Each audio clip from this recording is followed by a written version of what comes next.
जाना जाते हुए मैं तो इतना ही आपके सामने कहना चाहूंगी कि बाबा साहेब ने जो सोचा था, जो विचार किया था, जो सपना देखा था, क्या आज हम उस सपने के, उस हकीकत के नजदीक हैं क्या? उस वक्त में जो हालात थे, उस वक्त में जो परिस्थितियां थी, ऐसे हालातों में, ऐसी परिस्थितियों में भी बाबा साहेब ने संघर्ष किया और ये उनका संकल्प ही था, उनकी मेहनत थी, उनका पैशन था। उन्होंने तय कर लिया था, ठान लिया था कि मुझे इन सारी चीजों से ऊपर उठना है और आगे बढ़ना है, और वो बढ़े क्योंकि उन्होंने संकल्प किया। बड़ी बड़ी यूनिवर्सिटीज में पढ़े, जैसा अपन ने पहले सुना, बहुत सारी जो विश्व की यूनिवर्सिटीज है उसमें बाबा साहेब की मूर्ति लगना, ये हम सबके लिए गौरव की बात है। हम सबको गर्व होना चाहिए कि बाबा साहेब की मूर्ति या विश्व की यूनिवर्सिटीज में लगी, ये उनकी मेहनत का परिणाम है। बाबा साहेब चाहते तो उन्हीं यूनिवर्सिटीज में बहुत अच्छा काम कर सकते थे, विदेश में रह सकते थे, लेकिन वो वापस लौटे और लौट के आए। लौट के आने के बाद भी संघर्ष खत्म नहीं हुआ था, फिर भी संघर्ष जारी था, लेकिन सिर्फ उन्होंने अपनी नहीं सोची, अपने समाज की सोची, हर उस दलित, वंचित, शोषित की सोची, मजदूर की सोची। और मैं एक महिला हूँ, महिला भी उस वक्त भी पीड़ित थी क्योंकि हमारा समाज पुरुष प्रधान समाज रहा, इसलिए उन्होंने महिलाओं की और बहनों की भी सोची। तो हर तरीके से जो दबा हुआ था, जो वंचित था, उसको कैसे आगे लाया जाए, और इसके लिए सबसे बड़ा जो अधिकार उन्होंने दिया, और मैं कहती हूँ कि आज हम सब यहाँ जो बोल रहे हैं, हम सब जो यहाँ बैठे हैं, ये बच्चे जो पढ़ रहे हैं वो सर्टिफिकेट ले जा रहे हैं।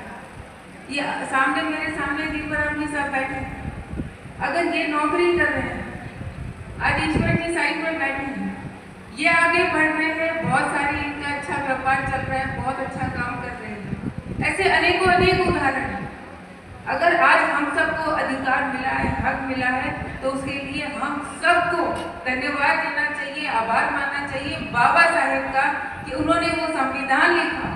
और संविधान के अंदर वो अधिकार, वो सम्मान हम सबको मिला, और हमारा लोकतंत्र मजबूत है तो उस संविधान की वजह से।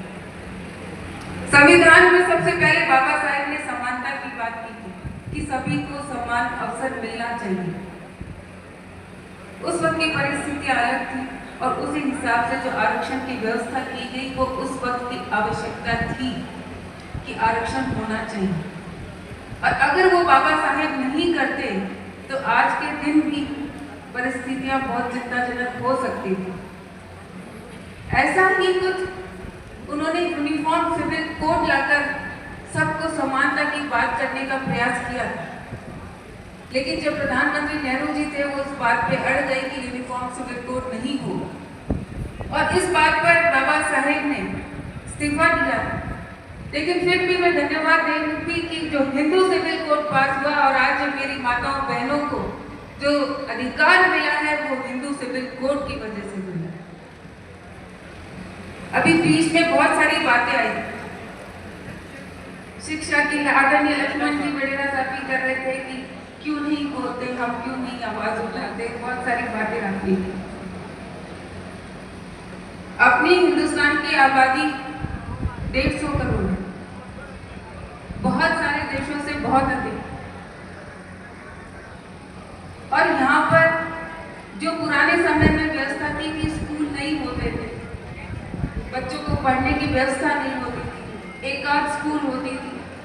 कई किलोमीटर दूर जाना पड़ता था, लेकिन समय के साथ बदलाव हुआ। और मैं धन्यवाद दूंगी